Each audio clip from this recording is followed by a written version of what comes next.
President Joe Biden made a historic announcement to cancel federal student loan debt, but now folks are wondering, is $10,000 enough relief? And is this all just politics ahead of the midterms? We spoke to the Secretary of Education to discuss President Biden's student loan forgiveness plan. I'm Justin Carter. TSR Newz starts right now. Back in 2020, President Joe Biden made a campaign promise to cancel federal student loan debt.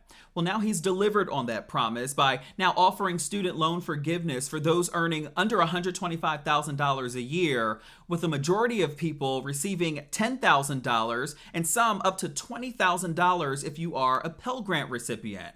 But with this historic announcement also comes questions. Why not give more money, like $50,000? Also, how do you know if you are eligible for this student loan forgiveness?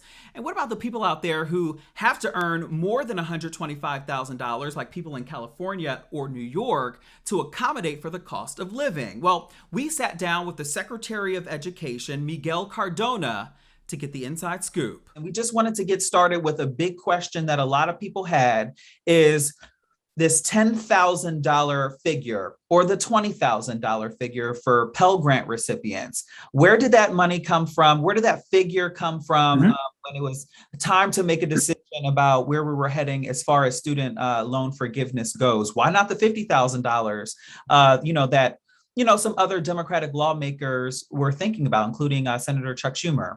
There is a very strong element of addressing inequities that have been pervasive in our country and making sure that those who were impacted most by the pandemic get the most support in this too.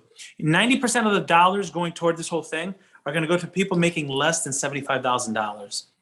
So it's very targeted. It's intended. The numbers were decided based on, where's the most need, what is a reasonable threshold, and how can we make a difference to make sure that the loan forgiveness helps change the life trajectory of them and their children. And we felt 10,000 was a good number, but 20,000 for those who are really struggling or the pandemic has really affected.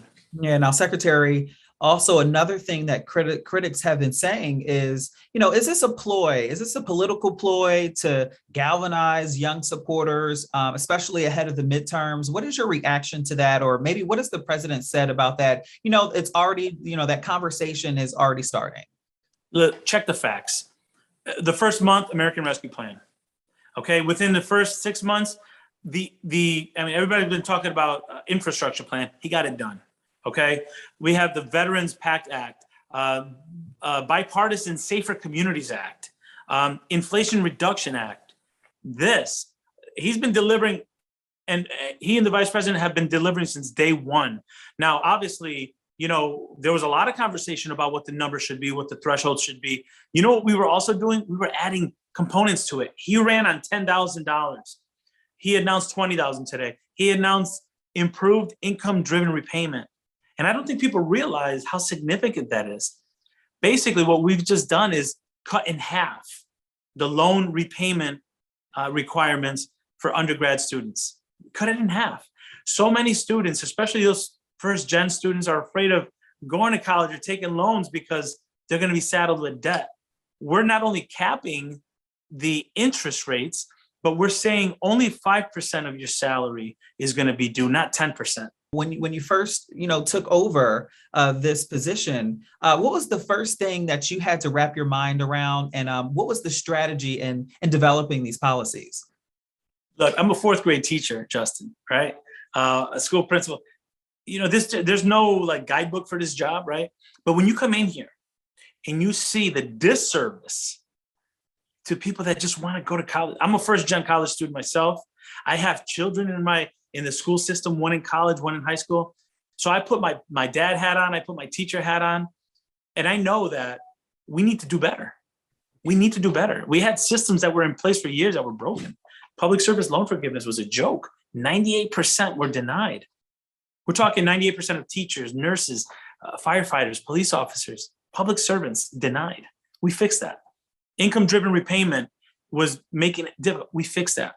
So while, yes, this is all very technical and new policy, at the end of the day, when President Biden hired his cabinet, he wanted people that are going to go after the right things, because there's so many Americans right now that don't have access to higher education, and we're going to fix that. Can you set the record straight and kind of talk about, if somebody was to look on their online school portal now, what to look out for and what is going to be forgiven on a federal loan level? What I'm going to say is this: go to studentaid.gov/debt relief. There you can register to get emails sent directly to you to see if you qualify, to have information. But right now, this is for federal loans. And let me take a step back, Justin, because I think it's really important that we use this time to talk about public service loan forgiveness. We provided a waiver that expires in about a month and a half, October 31st. People might be eligible now for loan forgiveness, public service loan forgiveness. Public service loan forgiveness, if you served in public, if you were an educator, paraeducator, if you work any public sector job, and you've worked for 10 years and you've paid loans for 10 years, you might be eligible now for total loan forgiveness. There was a few people also in our comments saying, what if I'm racking up student loan debt right now as we speak? How is that going to work? How is this maybe plan going to benefit them, Secretary? If folks have loans right now and they fall into the criteria, they're eligible for loan forgiveness. If let's say they get $10,000 in loan forgiveness or $20,000, but they still have 30 or 40, they also are eligible for that income-driven repayment process that lowers the monthly bill by half. I imagine, Secretary, that in the future, it's also going to be your job to make sure that universities do not try to take advantage of the situation by raising tuition rates. You know the deal. Universities are out to get money, and that's just the reality. They are businesses, and that is okay. But can you talk about maybe some safeguards in place to maybe ensure that these universities don't increase tuition too much, or will they be held accountable if they do? Yeah, that's a great question, Justin, because what good is loan forgiveness if 5 years from now we're in the same spot? So we've increased accountability in higher education institutions. We have a thing called a college scorecard. Look it up, right? We're rating colleges based on affordability, return on investment, graduation, all those things that parents need to know about when they're making decisions about their child's, education. So we're ramping that up. We're not afraid of naming and shaming institutions that are going after students in a predatory way. We went after Corinthian, we went after ITT, we went after DeVry.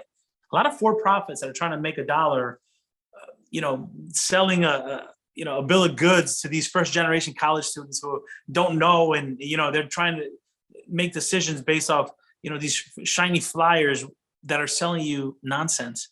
We're going after them. So we're tightening it up a lot, and we got a long way to go, but we're making it very clear to our higher ed institutions, like, the gig is up. You're not going to be preying on our students anymore. A lot of people are like, okay, when is this happening? Let's get it rolling. People are excited about this. I know that it's something that you guys have worked on very hard for a very long time. So when can we expect this to all go into effect, and maybe what's the format? I know it's going to be a website format. You mentioned there's going to be millions of people coming at you with questions, and there could be issues with online. It's just a reality. So moving forward, when can we expect this all to kind of take fold and kind of move forward? 8 million people don't even have to give us information. We have enough information to get things going for them. We're also going to do a quick attestation process.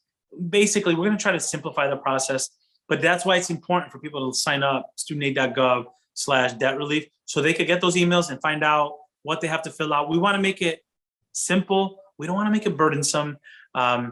The best way for folks to get information is to sign up for that email and then just pay attention to it. And then if it's asking you for something, do that. But we're going to try to make the process as simple as possible. Look, the goal is to make sure people know what they're getting before the loan payment restarts in January. That's the game plan.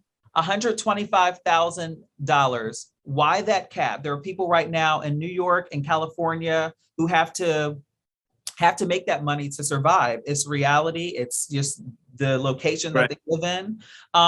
Why that cap, that $125,000 cap for single Americans or, those type of households? Yeah, we recognize, not everyone's going to be under this umbrella, and some may feel, that it wasn't enough. But look, the cap is there based on projections of, people may go into default, and there was a lot of different calculations between that number and the 10,000 and 20,000 number. But I will tell you that because income-driven repayment is getting fixed, everyone that has a loan should expect to benefit here, because your loan payments are going to be less. And the window used to be 25 years. At 20 years, it's going to be capped. If you have loans for $12,000 or less, you're going to be done. If you're making minimum payment without the interest accruing crazily, you're going to be done in 10 years. We're trying to make it easier for these borrowers so that higher education is more accessible. There are a lot of questions out there, and I know there are going to continue to be questions, but the goal here is to make sure people are better off than they were. Before the pandemic shouldn't be the reason why folks are worse off. So that's what the president's delivering on. And it's our job now to make sure that we make it clear and that we get as many Americans the support that they need now. As Secretary Cardona stated, the best way to learn more information about President Biden's student loan forgiveness plan is to head over to studentaid.gov/debt relief. There you can sign up for emails to know exactly how much money you may qualify for. For TSR News, I'm Justin Carter.